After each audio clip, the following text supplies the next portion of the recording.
Last article.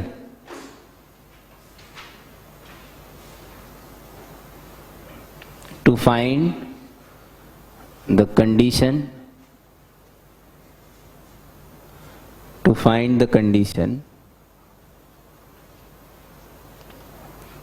that a second degree general expression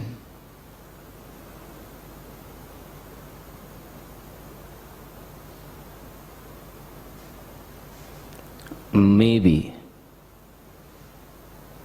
factorized into two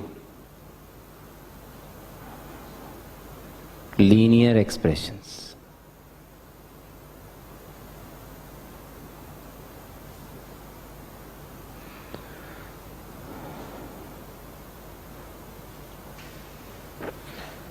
general expression के बाद जगह छोड़ी आपने? देखो मैंने छोड़ी है, आपने नहीं छोड़ी, गलत बात है। इन two variables,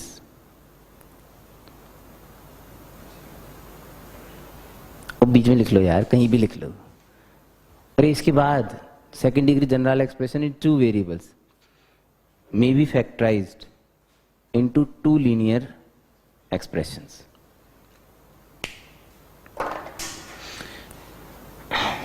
एक्चुअली क्या है कि हम थोड़े बड़े हो गए बस, और कुछ नहीं है। अभी तक जो हमारी क्वाड्रेटिक चल रही थी ना, सिंगल वेरिएबल की चल रही थी। सिंगल वेरिएबल की क्वाड्रेटिक, देखो कोई भी क्वाड्रेटिक है सेकंड डिग्री कैसे बनी होगी? दो 1 डिग्री के टर्म मल्टीप्लाई हुए होंगे, ठीक है। जब तक बात सिंगल वेरिएबल की थी तब तक तो वो फैक्टर आएंगे नहीं आएंगे, इसका जजमेंट हमने डिस्क्रिमिनेंट से कर लिया आसानी से, ठीक है। अब बात आ रही है टू वेरिएबल की। हम थोड़ी देर जनरल बातें करते हैं, जनरल। अरे भाई कंसेप्ट अगर मजबूत होंगे तो कोई नहीं हरा सकता। एक सेकंड डिग्री की टर्म में, नॉर्मल सी बात है, एक सेकंड डिग्री के पॉलिनोमियल में जो कि सिंगल वेरिएबल का है, ठीक है, उसमें मैंने देखा कि एक 2 डिग्री की टर्म थी, एक 1 डिग्री की टर्म थी और एक 0 डिग्री की टर्म थी। ax square plus b x plus सी, ठीक, सही है। इट्स जनरल फंडा। क्यूबिक में चार तरह की टर्म्स होती हैं, 3 डिग्री की, 2 डिग्री की, 1 डिग्री की और 0 डिग्री, ठीक है। फर्क इस बात से नहीं पड़ता कि वो सिंगल वेरिएबल की कि डबल वेरिएबल की, बात है कि उसकी डिग्री कितनी है। वो एक सेकंड डिग्री तब कहलाएगा जब उसमें मैक्सिमम 3 टर्म्स हों, 3 तरह की टर्म्स हों, मेरा कहने का मतलब 2 डिग्री की, 1 डिग्री की और 0 डिग्री की, तो वो सेकंड डिग्री पॉलिनोमियल कहलाता है। अगर वो एक वेरिएबल में है तो वो ट्राइनोमियल कहलाता है, क्योंकि उसमें 3 टर्म्स होती हैं, अगर वो एक वेरिएबल की है तो। अब अगर वो 2 वेरिएबल की, सपोज, ध्यान से सुनना मेरी बात, ध्यान से। सिंगल वेरिएबल के केस में एक्स स्क्वायर की टर्म थी, एक्स की पावर 1 की टर्म थी और एक्स की पावर 0 की टर्म थी, यानी कांस्टेंट टर्म थी सिंगल वेरिएबल में। 2 वेरिएबल में क्या होगा? 2 वेरिएबल लेते हैं हम लोग x और y, ठीक है। अगर मेरे को सेकंड डिग्री एक्सप्रेशन बनाना है, सेकंड डिग्री एक्सप्रेशन बना, होंगे अभी भी 3 तरह की, यानी कि सेकंड डिग्री की टर्म्स, 1 डिग्री की टर्म और 0 डिग्री। लेकिन सेकंड डिग्री की टर्म कितने तरीकों से बन सकती है? देखो, X square, X Y, Y square, ये सेकंड डिग्री की टर्म्स है। 1 डिग्री की टर्म एक्स और वाई को लेके, एक दिन एक्स एक दिन वाई, और कांस्टेंट टर्म तो कांस्टेंट है। समझ में आया क्या? तो मैं ये बोल सकता हूं दावे से, a second degree general expression in 2 variables, a second degree general expression in 2 variables will have max 5 terms. अब इनमें से किसी का कोएफिशिएंट 0 हो जाएगा तो वो नहीं आएगा। तो ऐसे तो क्वाड्रेटिक में भी हमेशा कौन से 3 टर्म आती हैं? नहीं समझ में आ रहा? कम भी आ सकती है। अरे किसी का कोएफिशिएंट 0 हो गया तो उसमें मैं क्या कर सकता हूँ यार?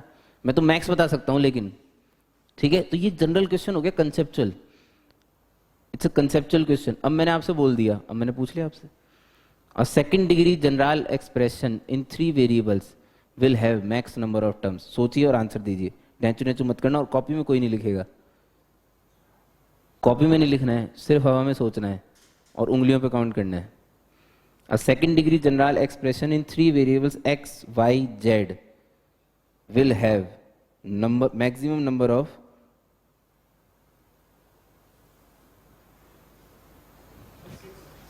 ऐसे ढैंचू ढैंचू फिर ढैंचू ढैंचू 6।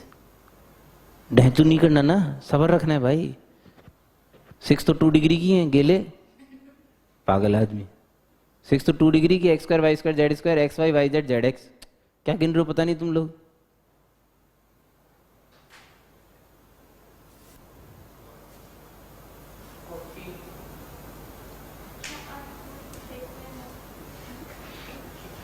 हाँ कितनी 14 10।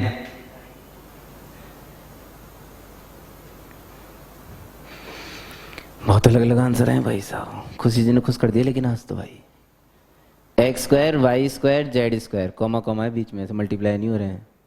x² y² z² x y y z z x, ये तो 2 डिग्री की टर्म्स है। 1 डिग्री के x y z और फिर कांस्टेंट टर्म 0 डिग्री का, बात खत्म। अच्छा कहा, ऐसे कांस्टेंट के लेटर नहीं गिनने थे, कांस्टेंट के लेटर थोड़ी गिनने, C का 1, O का 1, N का 1, S का 1, ऐसे नहीं गिनने थे। 14 कहां से आ गए पता नहीं, जिसके भी थे। अच्छा तो दोनों कांस्टेंट गिने ही नहीं, हाँ तो फिर ठीक है, ये तो फिर भी अलाउड है। जिसने 13-14 बोले उसने तो कांस्टेंट के लेटर गिने भाई। और तो पॉसिबिलिटी नहीं थी, कैसे पहुंचे पता नहीं। ठीक है, गुड। चौधरी जी ट्राई करोगे? हैं ट्राई तो करें एक बार। A third degree general expression in 2 variables x and y। A third degree general expression in 2 variables x and y will have maximum number of terms. ये तो इतनी जल्दी नहीं भाई, मैं खुद ही नहीं सोच पाऊंगा जल्दी, मुझे नहीं पता सही है गलत है, मैं सोचूंगा अब मुझे क्या पता, मैं कोई रट के थोड़ी बैठा हूं।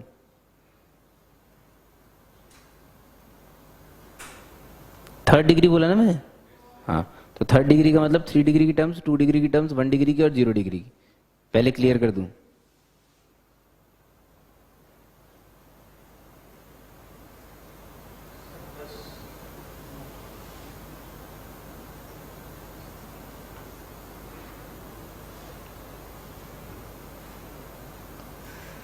मुझे पता तुम लोगों में हंसी क्यों आती है। अब गिल सिप पे हूँ, तुम अगर सारे काउंट कर रहे हो तो तुम गेले हो। 2 डिग्री 1 डिग्री 0 डिग्री की तो लिखी पड़ी है, 6 तो ये है ही। आपको सिर्फ 3 डिग्री के गिनने थे, और 3 डिग्री के कितने हो सकते हैं? 4। एक x³ की टर्म, एक y³ की, एक x² इंटू वाई और एक x इंटू वाई स्क्वायर। अब तक तुम्हें समझ में नहीं आ रहा ना हम क्या गिन रहे हैं? तो इसके बाद तो गिनी पड़ी गेली। अगर 3 डिग्री गिन लिए तो 2 डिग्री 1 डिग्री 0 डिग्री तो लिखे पड़े, अलग थोड़ी आएंगे कोई। 6 तो लिखे पड़े, 4 मैंने गिना दिए, 10 हो गए। तो ये जनरल बात है एकदम, ठीक है। अब जो सेकंड डिग्री जनरल एक्सप्रेशन जिसकी बात हम करने वाले हैं, ठीक है, वो स्टैंडर्ड है, तो वो तो एज इट इज वैसे ही रटा होना चाहिए। ये तो हमें समझ में आ गई कि टर्म्स इसकी होंगी, लेकिन जैसे हमने ax² + bx + c लिखना सीखा कि हम कोई भी क्वाड्रेटिक वैसे ही मानेंगे, तो हम हमारी मैथमेटिक्स में जो अपनी मैथमेटिक्स सिलेबस में है उसमें जब हमें सेकंड डिग्री जनरल एक्सप्रेशन मानना है तो हम क्या अज्यूम करते हैं वो ये है, are second degree general expression is ax² + 2hxy + by² + 2gx + 2fy + c = 0। आप ध्यान से देखेंगे तो जैसी बात अपनी हुई थी वही टर्म्स हैं, x² की टर्म, xy की टर्म, y² की, x की, y की और कांस्टेंट, यही होनी थी। So this is my second degree general expression. बाकी इनसे दुखी होने की बात नहीं है। a b c f g h are coefficients. f g h के आगे 2 2 2 लगाने का कोई लॉजिक है, इसलिए लगाए गए हैं, क्योंकि जो कंडीशंस आती है वो आसान आती हैं, इसलिए लगाए गए। नहीं समझे? अरे भाई a b c d e f से भी काम चला सकते थे, लेकिन जो कंडीशंस बनेंगी वो सूगली बनती है, इसलिए इन्हें ऐसे लिया गया है। चलिए, अब मेरे को क्या टास्क दिया गया है कि मुझे इसे दो लीनियर फैक्टर में ब्रेक करना है। ठीक है, अब शब्दों पे जो ध्यान देगा वो तो इस तरह के कोई भी क्वेश्चन कर लेगा, जो शब्दों पे ध्यान नहीं देगा वो इन्हें रट के सिर्फ यही करेगा, और शायद ये भी ना कर पाए ढंग से, वो आपकी इच्छा है। अब शब्द सुनिएगा, ये क्वाड्रेटिक है, क्वाड्रेटिक है क्योंकि ये सेकंड डिग्री है। फर्क सिर्फ इतना सा है कि सिंगल वेरिएबल की जगह डबल वेरिएबल है। कल को हम और बड़े हो गए तो डबल की जगह ट्रिपल वेरिएबल में भी आ जाएगी, कोई फर्क नहीं पड़ता। कोई भी इक्वेशन में जितने वेरिएबल होते हैं वो इक्वेशन उतने वेरिएबल्स के लिए सॉल्व करी जा सकती है, वो इक्वेशन उतने वेरिएबल्स के लिए सॉल्व, लेकिन एट ए टाइम तो एक के लिए ही करी जाएगी, एट ए टाइम तो एक के लिए ही करी जाएगी। तो वो वेरिएबल आपको सोचना पड़ेगा कि मैं इसे किसका वेरिएबल, मतलब मैं इसे किस वेरिएबल की इक्वेशन मान के सॉल्व कर रहा हूँ। ठीक है, अब ऑब्वियस सी बात है, मोहब्बत तो एक्स से ही है, तो हम इसे एक्स की इक्वेशन मान लेंगे। ठीक है, दिस इक्वेशन, फिर से कह रहा हूँ, this equation will act as a quadratic in X as well as Y.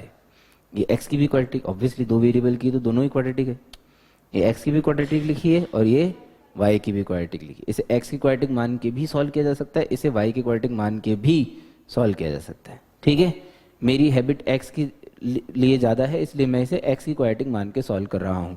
Clear है? टारगेट क्या है? इसके दो लीनियर फैक्टर आने चाहिए, सिंपल। ठीक है, अच्छा हाँ, एक चीज़ और, जब हमने क्वाड्रेटिक इन सिंगल वेरिएबल लिखा था, क्वाड्रेटिक इन सिंगल वेरिएबल लिखा था, तो जब उसके दो फैक्टर बनते थे तो लीनियर बनते थे। क्वाड्रेटिक के दो फैक्टर लीनियर ही बन सकते हैं, तो लीनियर के मल्टीप्लिकेशन से ही क्वाड्रेटिक बन सकती है, ये फिक्स है, क्योंकि दो वन डिग्री मिलेगी तो मीटर स्क्वायर आएगा, लॉजिकल सी बात है यार। ठीक है, चूंकि वो सिंगल वेरिएबल थे तो लीनियर जो आते थे वो भी सिंगल वेरिएबल के आते थे, तो जब quadratic in double variable factorise होगी तो लीनियर इन डबल वेरिएबल आएगी, लीनियर इन डबल वेरिएबल आएगी। मैं जल्दी से एक मिनट फटाफट से करके बताता हूं आपको। 2x + 3y - 5 it's a linear in two variables. जब हमने डबल डिग्री बना लिए, ट्रिपल डिग्री बना लिए, दो वेरिएबल बना लिए, तीन वेरिएबल बना लिए, तो वन डिग्री भी तो बना सकते हैं दो वेरिएबल के। वन डिग्री में कौन कौन सी टर्म आती है? वन डिग्री की और कांस्टेंट टर्म।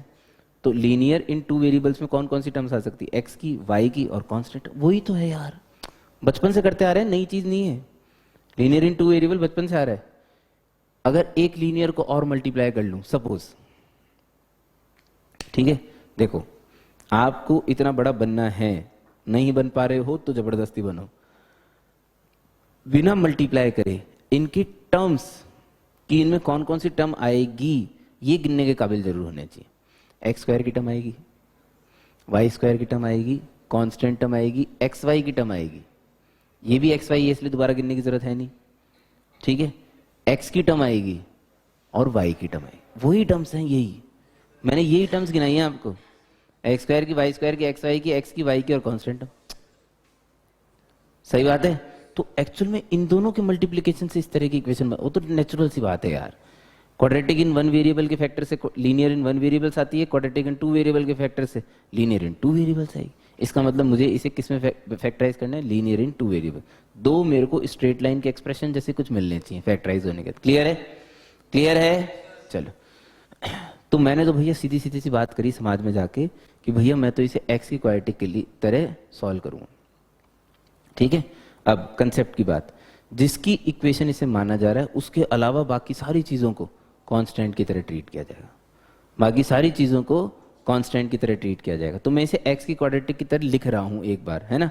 देखना आप लोग भी, ax² + 2 times hy + g times x + by² + 2fy + c = 0।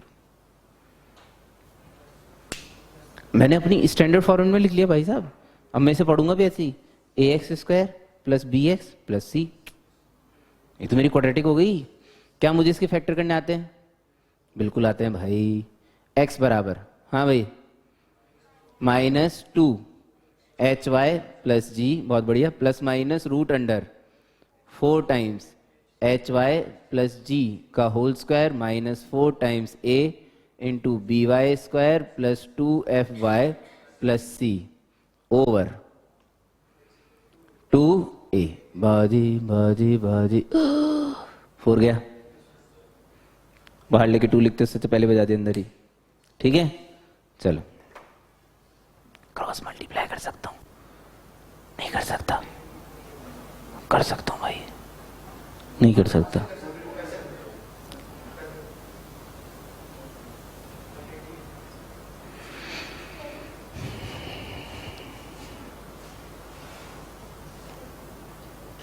शायद क्या होता है कि कर ही सकते हैं, सेम से क्या बिल्कुल ही। ax plus H Y plus G is equal to plus minus root under. अरे फैक्टर निकालने भाई, दो लीनियर फैक्टर निकालने हैं। तो दो लीनियर फैक्टर कैसे आएंगे? एक्स और वाई के लीनियर होने चाहिए सुंदर। तो ये नहीं आया अभी, ये भी सॉल्व होगा तब आएगा भाई साहब। अबे रूट कब आता है? जब ये पूरा सॉल्व होता है तभी तो रूट निकालते हैं। अच्छा लो सुनो, ये जो लिखा हुआ है ना अंदर, अंदर जो लिखा हुआ है वो देखो क्या है। स्टेप खा रहा हूं, इसकी स्क्वायर खोल दिया, वाई की क्वाड्रेटिक बनेगी, है ना। अब मैं जो अपने बच्चों से एक्सपेक्ट करता हूं वो इतना तो है कि ये समझ में आना चाहिए कि कैसे आया है, और समझ में नहीं लिखना भी आना चाहिए एक्चुअल में, सही बताऊं तो। क्योंकि मैंने अपने काम की चीजें देख ली भाई। अगर कोई वाई की क्वाड्रेटिक बनने वाली तो वाई स्क्वायर के कोफिशिएंट आएंगे, वाई का आएगा और कांस्टेंट आएगी। वाई का स्क्वायर इसमें एक बनेगा और ये बड़ा, ये लिख दिया डायरेक्ट। तो डायरेक्ट लिख दिया ना भाई, थोड़ा टाइम तो सेव हुआ है। अब काम की बात, हमने क्वेश्चन किया था जब हम नेचर ऑफ रूट लिख रहे थे। हमने मनुष्य के अंदर एक क्वाड्रेटिक डाला और हमने बोला कि भाई साहब पंजाब की वैल्यू बताइए सच दैट कि एक पॉलिनोमियल बने। भाई वो पॉलिनोमियल तब बनेगा जब मनुष्य हटेगी, मनुष्य तब हटेगी जब अंदर एक क्वांटिटी परफेक्ट स्क्वायर होगी। साफ बात है, बिल्कुल क्लियर, ठीक है। ये एक वाई का पॉलिनोमियल बन के तब आएगा जब अंदर की चीज एक परफेक्ट स्क्वायर। मैं क्यों चाहता हूं कि वाई का पॉलिनोमियल बन के आए? अरे यार जब भी वाई का पॉलिनोमियल, अभी वाई का पॉलिनोमियल बनेगा किसका? सुन लो, इस पे अंडर रूट चढ़ा हुआ है, अंदर वाई की क्वाड्रेटिक है। अंडर रूट के अंदर अगर अंदर वाई की क्वाड्रेटिक है तो वो बाहर लीनियर बन के आएगी। किसकी? वाई की। तो वो एक बार प्लस साइन के साथ एक बार माइनस साइन के साथ जब इधर आएगी तो दो एक्सप्रेशन मिल जाएंगे मेरे को, किसके? लीनियर, एक्स और वाई। वही तो चाहिए थे, वही तो वो दो एक्सप्रेशन है जिनके मल्टीप्लिकेशन से बनने वाला है। तो ये सब संभव कब होगा? जब इसमें से वाई का एक लीनियर बाहर आए। सही है, इसमें से वाई का लीनियर बाहर कब आएगा? जब इसका डिस्क्रिमिनेंट, जब ये परफेक्ट स्क्वायर हो। ये परफेक्ट स्क्वायर तब होगा जब इसका डिस्क्रिमिनेंट नहीं आया, समझे? पक्का विद्या कसम? ठीक। तो इसका डिस्क्रिमिनेंट पकड़ के मैंने जीरो कर दिया भाई साहब, समझ रहे हैं? अब इसका डिस्क्रिमिनेंट देखो कितना प्यारा आएगा। लो जी 4 टाइम्स छापना चालू कर दो। अब इसके डिस्क्रिमिनेंट में क्या देख रहे हो घूर घूर के? H square minus A B into G square minus A C is equal to 0। 4 cancel, G square H square plus A square F square minus 2 A F G H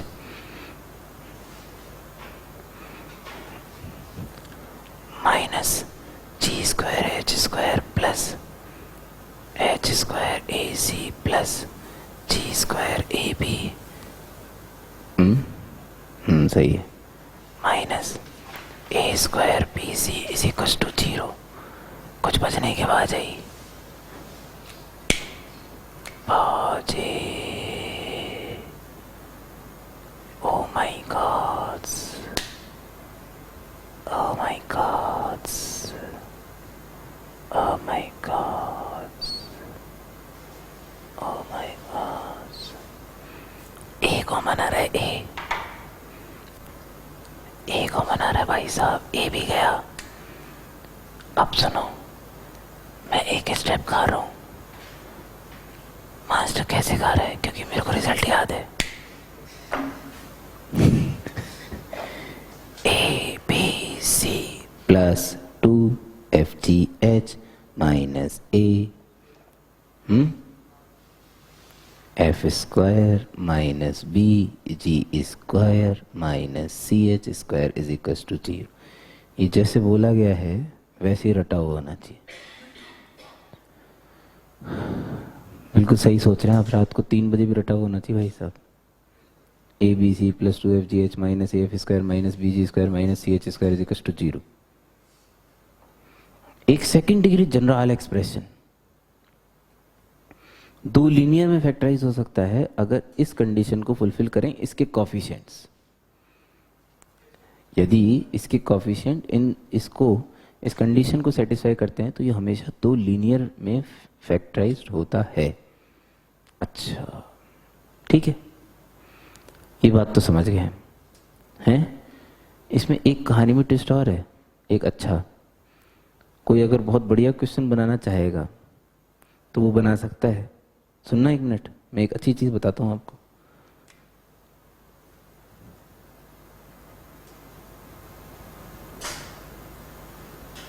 इसका डिस्क्रिमिनेंट चेक करो जरा। वैसे बिना discriminant की पता पड़ता होगा ये तो परफेक्ट स्क्वायर है। हैं किसका? x-2 का, प्लस का नहीं है गेली। हाँ क्या, मेरे को भी कंफ्यूज कर देते हो तुम लोग यार। किसका है परफेक्ट स्क्वायर? x-2 का। इसका डिस्क्रिमिनेंट 0 है तो ये बाहर आ जाएगा। ठीक है, अब सुनो एक जादू की बात, इसका भी डिस्क्रिमिनेंट 0 है। अब तुम मानो चाहे मत मानो, है तो सही। अरे डिस्क्रिमिनेंट तो इसका भी 0 है रे, करके देख लो ना, इतना टाइम लगता है कि तुम लोगों को। 0 है डिस्क्रिमिनेंट, so, ये भी परफेक्ट स्क्वायर है। ये भी मनुष्य के बाहर आना चाहिए, नहीं आता, मना कर देता है, मूड नहीं है भाई। वो माइनस टाइम्स x-2 का होल स्क्वायर है भाई, है ना? समझे कुछ नहीं समझे क्या? सुनो, यहां पे एक बात और लिख सकते हैं, these factors will be real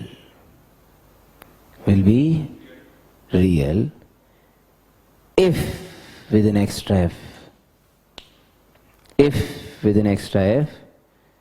h square greater than AB।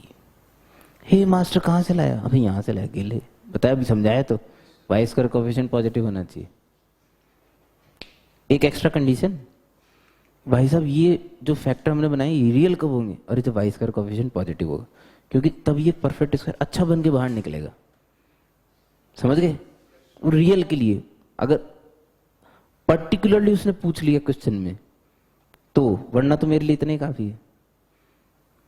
ठीक है, बट पर्टिकुलरली अगर उसने पूछ लिया क्वेश्चन में तो फिर पता होना चाहिए।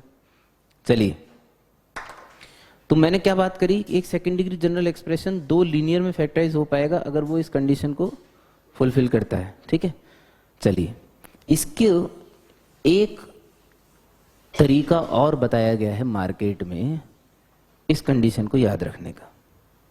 ठीक है, वो तरीका है डिटर्मिनेंट वाला तरीका। ठीक है, उस डिटर्मिनेंट वाले तरीके में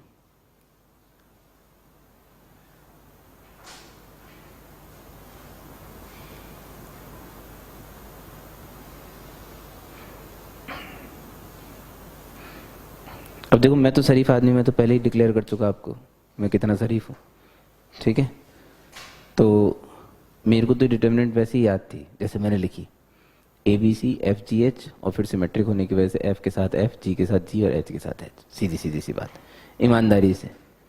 ठीक है, बट आजकल के लोगों के तो फिर दिल ही गंदे होते हैं, तो उनको याद रखने के लिए फिर जैसे हीना की रबड़ी सस्ती फ्री, हीना की रबड़ी सस्ती फ्री नहीं पता तुम्हें? हाइड्रोजन के नीचे कौन आता है पहले तुम तो ये बताओ? लिथियम। वो स्कूटर बाप रे क्या था? बेटा मांगे स्कूटर बाप रे, कार स्कूटर बाप रे। अच्छा हाँ, तो कहना कि आजकल के लोगों को तो याद रखने के लिए ये सब, इन सब चीज़ों की जरूरत पड़ती है ना, तो उनके लिए special on demand all hostel girls having beautiful faces. हाँ यार, ये ज़्यादा अच्छा है, गुड। नहीं मेरे पास अलग है, लेकिन हैविंग बॉयफ्रेंड्स ये थोड़ा ज़्यादा मॉडर्न है। Go for cinema. जो लो कैटेगरी के हैं वो कॉफ़ी भी लिख सकते हैं आप, गो फॉर कॉफ़ी। हाँ, हैविंग ब्यूटीफुल फेसेस के आगे क्या है? Going for college. अच्छा, ये भी अच्छा है। हाँ, तो अरे याद रखने के लिए भाई वो डिटर्मिनेंट को, ठीक है। मैं ये मान के चल रहा हूं कि डिटर्मिनेंट ओपन करना सबको आता है, ये पहले से ही मान लिया गया है, ठीक है। Now we have one PG method also to open the determinant, तो वो यहीं पढ़ा दिया जा रहा है, ठीक है। सुन लो, डिटर्मिनेंट मल्टीपल 3x3 के डिटर्मिनेंट के लिए हो सकता है 4x4 पे भी लगता, मैंने ट्राई नहीं करा कभी, लगेगा तो सही वैसे, ऑब्जर्वेशन है इसलिए। 3x3 के डिटर्मिनेंट पे हर टर्म यहाँ जो लिखी जाती है वो 3 नंबर्स के मल्टीप्लिकेशन से लिखी जाएगी। कितने नंबर्स के मल्टीप्लिकेशन? 3। हर बार 3 नंबर मल्टीप्लाई होते हैं, हर बार, ठीक है। जब आप उसे एक्सपेंड करते हो तो हर बार 3 नंबर मल्टीप्लाई होते हैं। ये चीज़ हमने ऑब्जर्व करी और फिर हमने इसको इस तरीके से किया। देखो कैचेक्स, ये तो है बैकवर्ड डायगोनल्स या बैकवर्ड स्लैशेस, ठीक है। ये these comes with plus sign and forward slashes comes with negative sign. बस खत्म हो गया, डिटर्मिनेंट ओपन हो चुकी है। साइन ध्यान से देखना, ए बी सी। अब बैकवर्ड 3 तो बैकवर्ड मिलेंगे और 3 फॉरवर्ड मिलेंगे, टोटल 6 टर्म्स आएंगे। एक तो मिला ये, एक इसके साथ ये वाला, 3 मल्टीप्लाई होंगे ना भाई, सब सीधी सी बात है, सही है। तो एफ जी के, एफ और एच के साथ एक चाहिए था, वो जी आ गया, एफ जी एच प्लस का प्लस साइन, इस सिंगल के साथ ये रहा, फिर से एफ जी एच प्लस का। समझ रहे हो नहीं समझ रहे हो? बैकवर्ड स्लैशेस खत्म हो चुके थे, now it's time for forward slashes. Minus B G square, समझ रहे हो? इसके साथ ये माइनस ए एफ स्क्वायर, और इन दो के साथ ये minus C H square. That's it, यही लिखा हुआ है, सही है। Is equals to 0।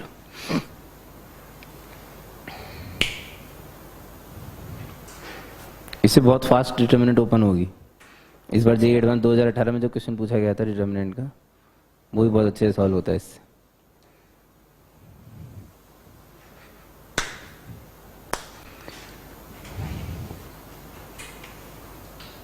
ये वाला मेथड तो बेच भी सकते हो तुम 10-10 रुपए। टिकट साइज छोटी रखो तो फायदा बहुत होता है। उड़ा दूं? उड़ा दिया। नो सर, क्या होता है?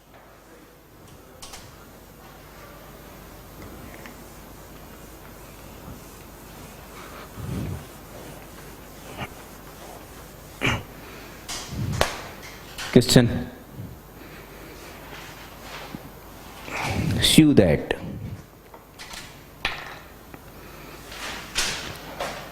ये जो सेकंड डिग्री जनरल एक्सप्रेशन हमने लिखा है, ये कोऑर्डिनेट ज्योमेट्री में एक्चुअली काम आता है बहुत ज़्यादा।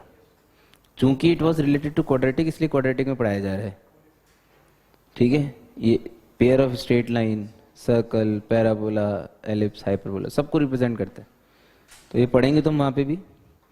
Show that the expression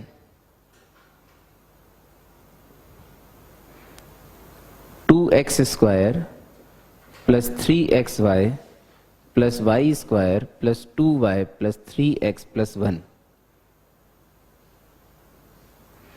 can be factorized into two linear factors. Can be factorized into two linear factors. Find them. Find them into two linear factors. Find them. वो निकालने भाई साहब कि वो फैक्टर्स कौन से हैं, ठीक है। अब सुनो, पहले तो ये प्रूव करना है कि दो लीनियर फैक्टर्स में ब्रेक हो सकता है। उसको मैंने कैसे पता किया? सुनो, इसको कंपेयर किया, a x square plus 2hxy plus by square plus 2gx plus 2fy plus c, इससे कंपेयर किया। तो कंपेयर किया तो भाई साहब a की वैल्यू 2, h की वैल्यू 3/2, b की वैल्यू 1, समझ में आ रहा है क्या? g की value 1, oh sorry 3/2, thank you. G is 3/2, F is 1, अरे इससे रे, और C is 1। अरे कंपेयर किया ना भाई, कॉफिशिएंट कंपेयर करा के निकाल लिए। अब कॉफिशिएंट कंपेयर करा के निकालने का condition ABC plus 2FGH minus AF square minus BG square minus CH square, value रख दी, इसी को 0 नहीं लिख देना क्या डायरेक्ट? अबे वो चेक करना है कि आ रहा है कि नहीं आ रहा। वैसे तुझे को सू करना है तो आएगा तो है ही ठीक है। तो ABC 2 plus 2FGH FGH 9/2 minus AF square 2 minus BG square 9/4 CH square 9/4। ये देखो जय हनुमान ज्ञान गुण सागर, जय हनुमान ज्ञान गुण सागर, सब काट दो ना भाई टेंशन किस बात की है, 0 तो पता है ना सब काट दे, कट ही रहा होगा, इतना तो विश्वास है मैं किच्चू बनाने वाले पे। चलो ये तो हैंड्स फ्रूट हो गया। होपो ठीक।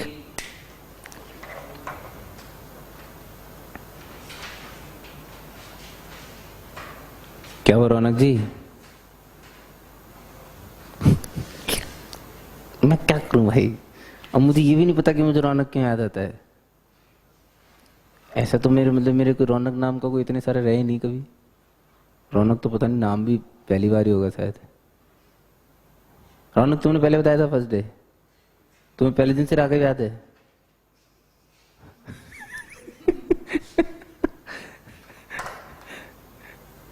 तो मैं रौनक क्यों बोल रहा हूँ फिर, समझ में नहीं आ रहा। लो सुनो, क्वेश्चन खत्म नहीं हुआ, क्वेश्चन तो शुरू हुआ है। वो फैक्टर्स फाइंड आउट करने हैं, ठीक है। देखो एक तो तरीका छोड़ने वाला, ठीक है, तो वो मैं नहीं बता रहा, वो मैं तरीका बता देता हूँ कैसे छोड़ना है। इसे इक्वल टू 0 बना के इक्वेशन बना दिया, ठीक है क्या, और सॉल्व कर लो। सॉल्व कैसे करेंगे? जैसे क्वाड्रेटिक फॉर्मूला लगा के सॉल्व करते। अब जैसे कंडीशन प्रूव करी वैसे रूट्स आ जाएंगे ना भाई, आ जाएंगे, क्योंकि उसका डी तो हम अंदर वाले का चेक कर ही चुके, वो 0 आ रहा है। ये अंदर वाले का डी तो है, मनुष्य के अंदर जो क्वाड्रेटिक लिखी होगी उसी का डी तो है, तो वो परफेक्ट स्क्वायर तो पक्का बनना है। वो परफेक्ट स्क्वायर बनना है तो मनुष्य भी हटनी है, और मनुष्य हटनी है, 2 रूट आ ही जाएंगे, 2 रूट आ जाएंगे तो फैक्टर आ जाएंगे, तो हो तो जाएगा, ठीक है। लेकिन हम लोग बड़े हैं इसलिए हम लोग वैसे नहीं करेंगे, ठीक है। अब सुनना मेरे बात ध्यान से। अभी मैंने एक एग्जांपल लिखा था 2x + 3y - 5 और x - y + 7, कुछ भी लिख लो, एनीथिंग, ठीक है। आपने बोला कि इनको मल्टीप्लाई करने से एक सेकंड डिग्री जनरल एक्सप्रेशन बनता है, इनको मल्टीप्लाई करने से एक सेकंड डिग्री जनरल एक्सप्रेशन बनता है। तो इनको मल्टीप्लाई करने से एक सेकंड डिग्री जनरल एक्सप्रेशन बनता है, इसका मतलब 5 टर्म्स आती है, 6 सॉरी कितनी, 6 टर्म्स है ना। इसके और इसके मल्टीप्लिकेशन से क्या बन रहा है, x², इसके और इसके मल्टीप्लिकेशन से xy, y²। ये जो टर्म्स मैंने, जो मल्टीप्लिकेशन मैंने यहां दिखाए हैं, इनसे x², xy और y², यानी कि सेकंड डिग्री टर्म्स बन रही हैं। कितने डिग्री टर्म्स? अच्छा, बाकी की 3 टर्म्स कांस्टेंट के कंट्रीब्यूशन की वजह से बनी है। नहीं समझ में आ रहा? अरे इन कांस्टेंट की वजह से x की टर्म आती है, y की टर्म आती है और कांस्टेंट टर्म आती है। समझ रहे हो क्या? लॉजिकल भी है, क्योंकि ये 1-1 डिग्री की टर्म है, ये भी 1-1 डिग्री की टर्म है, जो आपस में मिलेंगे डेफिनेटली 2 डिग्री की टर्म क्रिएट करेंगे। मीटर मीटर से मल्टीप्लाई होगा तो मीटर स्क्वायर ही देगा। क्लियर है? हैं? अच्छा, इसका मतलब ये हुआ, सुनो, इन 3 टर्म्स को अगर फैक्टराइज किया जाए, इन 3 टर्म्स को अगर फैक्टराइज कीजिए, तो आने वाले लीनियर फैक्टर्स के x और y वाले टर्म्स तो लाए जा सकते हैं।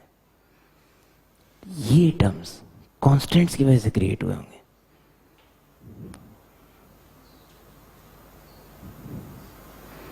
बोलो, this is something tricky approach, जिससे हम इस सेकेंड डिग्री को फैक्टराइज कर सकते हैं इजीली। तो ट्रिक नहीं है तो ऑब्जर्वेशन। इन 3 टर्म्स को उठा लिया, खोपचे में लिया बाजू में, भाई साहब तुम्हें फैक्टराइज करेंगे, सुनो मेरी बात, ध्यान से सुनना। बचपन में जब आपको पहली बार क्वाड्रेटिक फैक्टराइज करनी सिखाई होगी, फर्स्ट टाइम क्वाड्रेटिक फैक्टराइज करनी सिखाएगी मिडिल टर्म स्प्लिटिंग से, तो एक रूल सिखाया गया,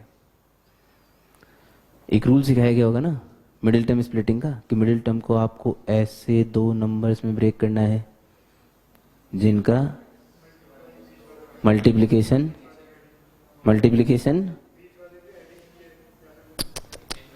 बीच वाले नंबर्स को 2 ऐसे पार्ट में ब्रेक करना है जिनका मल्टीप्लिकेशन फर्स्ट और, एक मिनट रुको ना यार, धीरे सुनने दो। फर्स्ट और लास्ट का क्या इक्वल होता है, कि प्रोडक्ट के इक्वल होता है, ऐसे बोलना गेली। हाँ, फर्स्ट और लास्ट के प्रोडक्ट के इक्वल होता है। कृतिका जी ऐसा कह रही हैं। कोई सपोर्ट करना चाहते हैं तो सपोर्ट करिए, फिर लड़ेंगे नहीं तो। कृतिका जी ये कह रही हैं कि मिडिल टर्म को ऐसे 2 हिस्सों में ब्रेक किया जाता है जिनका प्रोडक्ट पहले और आखिरी के प्रोडक्ट के बराबर होता है। एम आई राइट?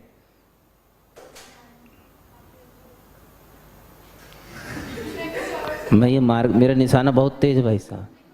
तुम बोलोगे कि लेफ्ट चश्मे मारो तो लेफ्ट चश्मे मारूंगा, राइट चश्मे मारो तो राइट चश्मे, सर पे तो टन। तब कितने लोग सपोर्ट करते हैं कृतिका जी को? वो यही कह रही है। पड़ोसन इज विद कृतिका जी, बहुत बढ़िया सवाल। पड़ोसी का साथ बहुत ही कम लोग सपोर्ट देना चाहते हैं, पता नहीं। राघव जी से पूछते हैं, राघव जी क्यों सपोर्ट नहीं करना चाह रहे आप? सॉरी, नहीं ऐसे साइलेंट सपोर्ट अलाउड नहीं भाई, ऐसे ओपन सपोर्ट। यस साला ऐसे। ऋषि जी सोच रहे मैं भी दे देता हूँ, सब दे रहे हैं। चौधरी जी भी यही सोच रहे हैं, मेरा सपोर्ट दोगे? ये राघव जी कुछ और बोलना चाह रहे थे शायद, मैंने ऐसा सुना, तो आप कुछ और कह रहे थे। मिडिल टर्म्स को ऐसे 2 हिस्सों में स्प्लिट किया जाता है।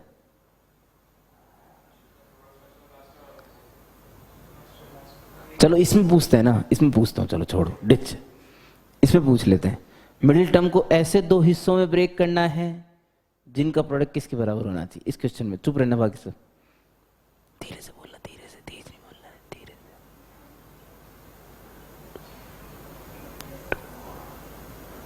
के लिए ये नहीं पूछ रहा कि मिडिल टर्म किस में स्प्लिट होगी, चंपू। मैं ये बोल रहा हूँ कि मिडिल टर्म को ऐसे 2 में ब्रेक करना है जिनका प्रोडक्ट किसके बराबर होना चाहिए।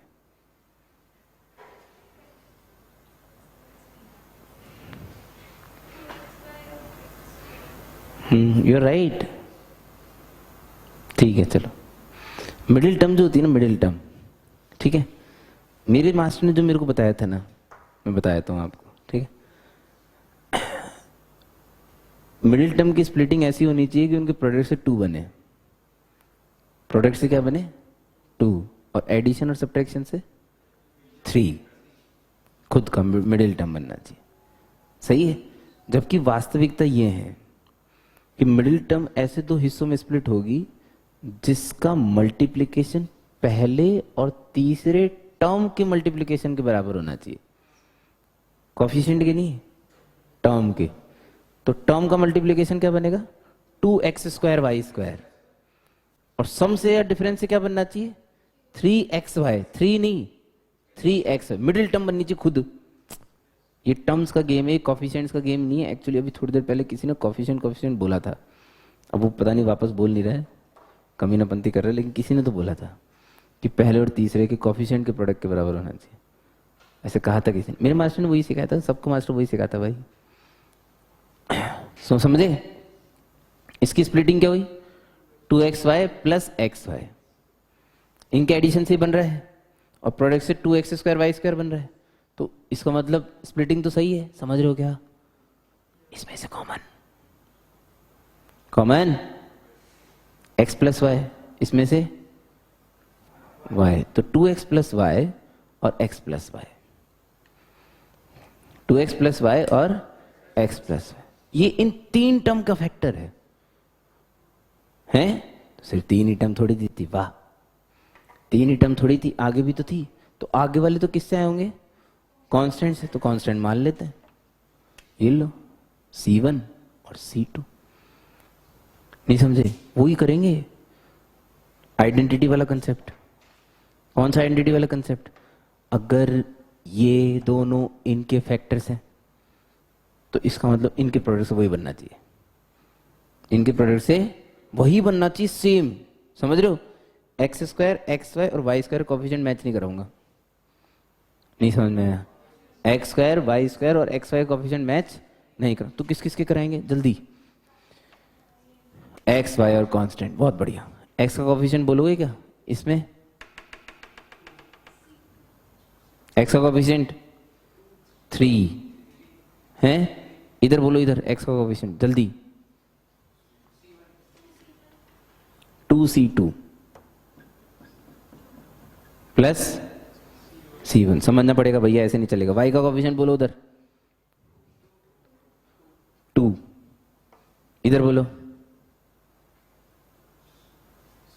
जल्दी, C1 है क्या?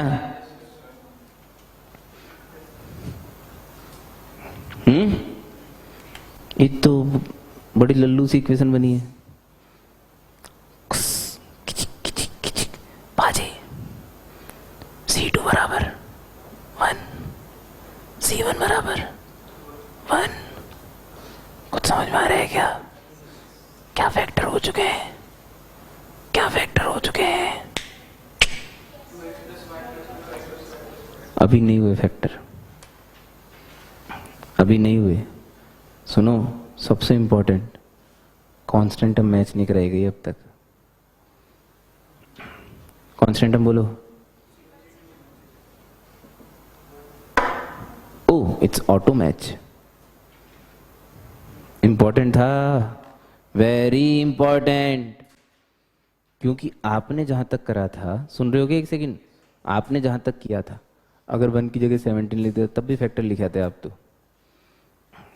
अगर मैं 1 की जगह 17 लिख देता आप तो तब भी फैक्टर लिखे आते 2x प्लस वाई प्लस 1, अगर आपने ये मैच नहीं कराया तो। भाई साहब 3 टर्म मैच करानी है तो 3 कंडीशन आएंगी। अननोन कितने? अननोन कितने? 2। कंडीशंस कितनी? बहुत नाइंसाफी है। सिंगल करेक्ट क्वेश्चन है, सुन लो ध्यान से। तुम लोग सुनते नहीं हो ना, बस इसीलिए तो तुम लोग सीखते नहीं हो फिर। 2 अननोन्स 3 कंडीशंस, बहुत नाइंसाफी है। बिल्कुल नाइंसाफी नहीं है, बहुत खुशी की बात है, ज्यादा खुशी की बात भी नहीं है।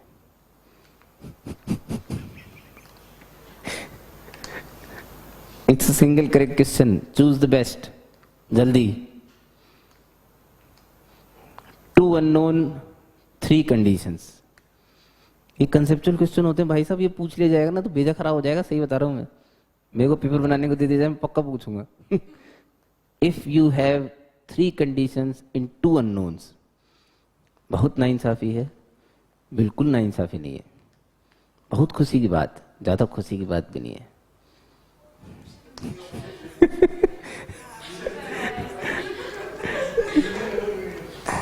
दर्शिता जी कह रही है 4th ऑप्शन। अगर कोई गिव अप मारना चाहता है तो 4th के साथ आ जाइए, वरना फाइट मारिए।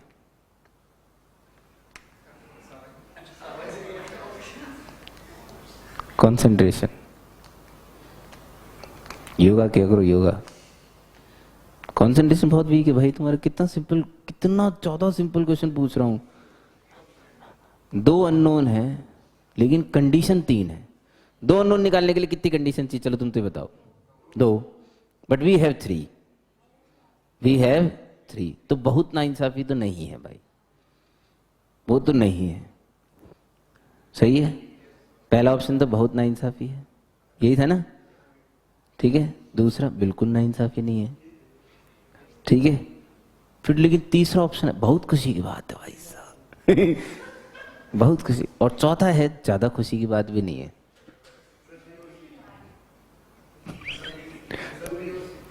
Only D is the correct answer. ज्यादा खुशी की बात नहीं है। क्यों नहीं है? क्योंकि दो से आंसर आ जाए, तीसरे को सेटिस्फाई करेगा या नहीं करेगा, ये डिसाइड करेगा कि आंसर है या नहीं है। टाणा, बहुत इंपॉर्टेंट चीज है ये, पता है, ये कंसेप्चुअल चीज होती है। अगर आपको दो अननोन दिए हैं तो तीन कंडीशन देने पे खुश नहीं होना चाहिए ज्यादा, ना मुन्ना ना। दो को सॉल्व करके आंसर आ गया, तीसरे को अगर सेटिस्फाई नहीं करा तो रिजेक्ट कर देना पड़ेगा। इसलिए ज्यादा खुशी की बात नहीं है, हैं? दो कंडीशन, दो अननोन, एक कंडीशन, दो अननोन एक, बहुत नाइंसाफी है भाई, बहुत नाइंसाफी है, सॉल्व ही नहीं करेंगे सही है ना? ये तो उस बेस पे क्वेश्चन बनाया गया है। चलो, सीमा था ये तो, सेल्फ मेड। तो यहां पे ये आंसर इसलिए एक्सेप्ट कर लिया गया क्योंकि ये तीसरी कंडीशन को सेटिस्फाई कर रहा है। और फैक्टर क्या आ गया भाई? 2x + y + 1 और x + y + 1। क्लियर है?